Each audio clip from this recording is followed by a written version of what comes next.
Today we're going to be talking about the ideal gas law. And the ideal gas law is our easy equation so that we can see the relationship of all of the variables that can affect how a gas behaves at once. The ideal gas law equation is PV equals nRT. We've already defined P as pressure, V as volume, N as number of moles, and T as temperature. The only strange thing, the only variable that we have not defined yet is R, and that's because R isn't actually a variable at all. R is our ideal gas law constant. And this constant was derived so that we could make this equation true.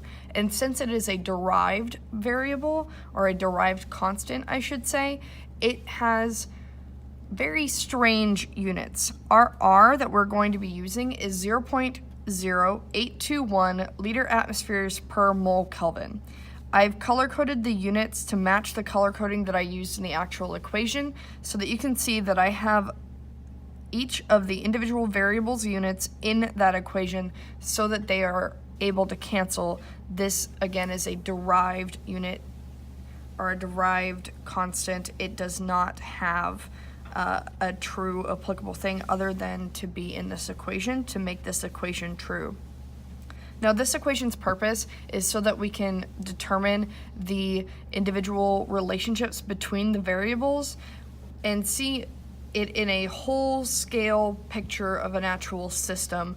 And so we're going to look at those relationships between the variables, and I've just gone ahead and created a little bit of a cheat sheet for the relationships between all the variables. And as you know, you can only manipulate one thing at a time, so you'll have to hold one thing constant. Right now I'm going to hold temperature constant, and I can see that if pressure increases, volume decreases. And if pressure decreases, volume increases. That is an inverse relationship. Every time pressure goes up, volume goes down. Remember that pressure is going to be how often you have to hit the sides of the container. Well, if the container is smaller, then my likelihood of running into the edges of that container are higher. So that's my inverse relationship there. And you can also see that if we just look at what happens with temperature, we see the opposite going on. With temperature, we have a direct relationship. If temperature increases, the likelihood that I hit the walls increase, and I am going to want to take up more space. So temperature and volume and temperature and pressure have a direct relationship, and pressure and volume have a inverse relationship.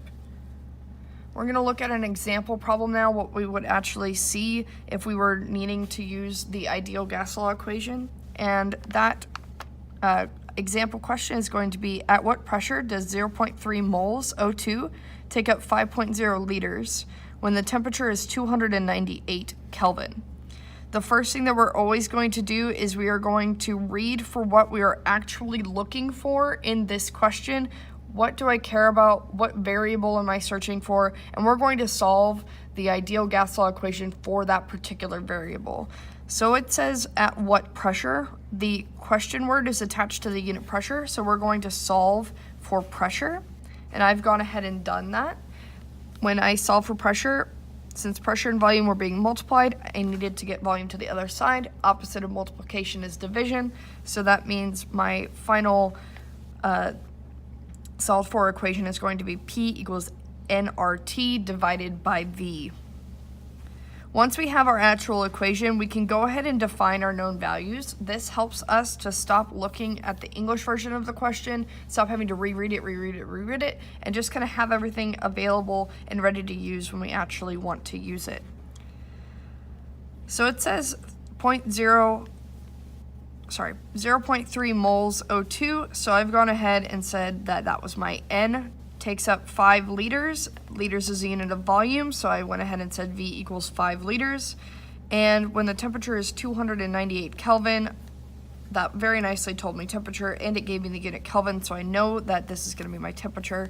And then I also know that I'm going to have to use R every time, since it is my derived constant that allows this equation to be true. So I went ahead and defined it over here just so that it was a little bit more helpful for me.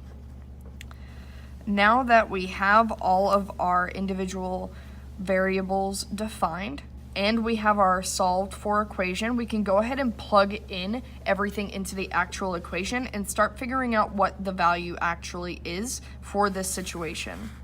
So I went ahead and I rewrote my actual initial equation, P equals nRT divided by V, and I plugged in everything where it should go according to my equation that I've already solved for P for.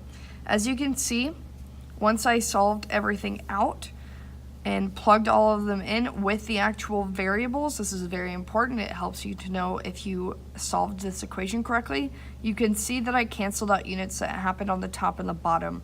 So again, the purpose of the R constant, so it helped me to cancel moles, to cancel liters, and to cancel Kelvin. Now the only English left in my math was atmospheres, which is an appropriate unit for pressure, so I know that I have solved this equation correctly and I can go ahead and plug it into the calculator.